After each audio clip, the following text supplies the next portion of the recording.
So I'm here at a house at Montecito Street in Stafford, Texas. That I bought this house a while back. We fixed it up. We put it on the market. We actually got a buyer for it in the first week. It was fantastic. We got more than what we were asking for it. But we ran into a snag. So this is the good, the bad, and the ugly of investing in real estate. So we're actually a few days away from closing. Title company calls me and says, "You have a lawsuit against you." And I said, "No, I don't, because I don't do anything I'm not supposed to. Tell me what the heck you're talking about." They said, "Yes, you do." I said, "Fine, what is it? Where is it?" And they said, "We don't know." So I went to Fort Bend County Courthouse. I got all the paperwork. And it turns out the lawsuit wasn't against me. It was against everybody. It was against the title company that closed before me. It was against the title company we were closing with. It was against the lender I was using. It was against me. They basically went after everyone. And it just so happened that I got caught up in it. And what happened was, and there's things beyond your control. There's nothing I could have done about this. What happened was, I bought the house from a guy. He bought the house from someone else. That person sold it in like an estate. So they had an executor. The executor didn't file his paperwork right, sold the property to the guy who sold it to me. The brother, I guess in another state, caught wind that we were selling it, didn't even know the original brother sold it, came back, filed a lawsuit on everyone. And truth be told, the title company actually messed up in the way they did things. I'm just gonna go ahead and say that, because the title company ended up paying out the claim, which pretty much admits fault. The title company paid out the claim and settled with the original person who sued everybody. And here we are now, months later. We got a new buyer that's closing next week. I'm going through and double checking everything on this property. So like the dishwasher wasn't draining properly. We're going through and making sure that thing drains properly. There were little things that needed caulking. We want to make sure all the gas appliances work. So I turned on the stove and lit it up. I tested the hot water.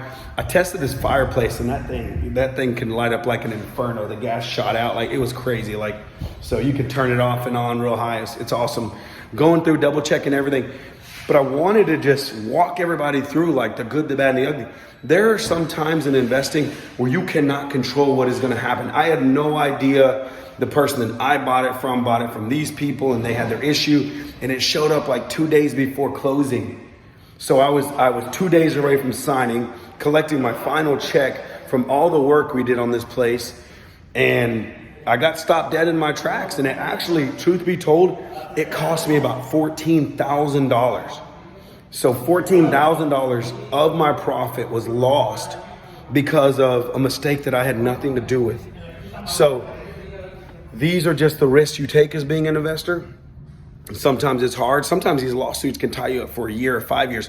Luckily, this one showed up in like May. Now we're in September. We're finally closing.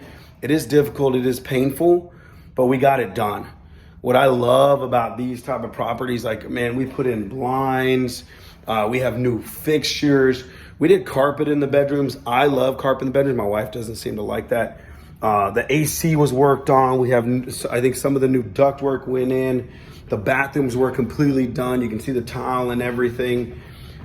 I love walking through and checking everything and making sure it's perfect.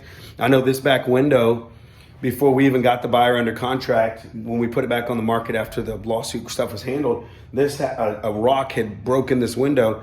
And before we put it back on the market, I had my guy out here, I fixed that window, and I wanted the property to be just right. So for me, I love these houses and the properties that I work on, because I always ask myself, is this a quality product that I would live in? And if it's not the case, then I keep working until it's something I would want to live in. Unless it's like a wholesale house where the other investor is actually going to put all the money into it. But if it's a house that I'm flipping, man, I go through and I look at everything. We just replaced this attic, the ladder to the attic. Look at that, the insulation, it's brand new. We cut it, make sure it was perfect. We do all the little things we can to make the house perfect. And that's what I enjoy. I mean, I feel like I've improved the value of this neighborhood. I mean, look at that. That island is beautiful. People would love to have that in their kitchen. And it is huge. To give you an idea of how big this thing is, look, I'm not a small guy. Look how big this island is. Look how big that burner and that stove is. Like everything, it's fantastic. I'm glad we're getting this project done. We did run into snags. It was painful, part of the investment world. And now we're gonna get this thing sold, and we're gonna realize our funds and the profitability in this thing. Gotta recalculate everything and look for the $14,000 we lost in profit, but we're still gonna come out on top, and we're still gonna provide a beautiful product for a family to live in, and we're excited about that. So guys, you want to learn more about investing, the good, the bad, and the ugly, the truth, I'm here for you. I love coaching people. I love helping people.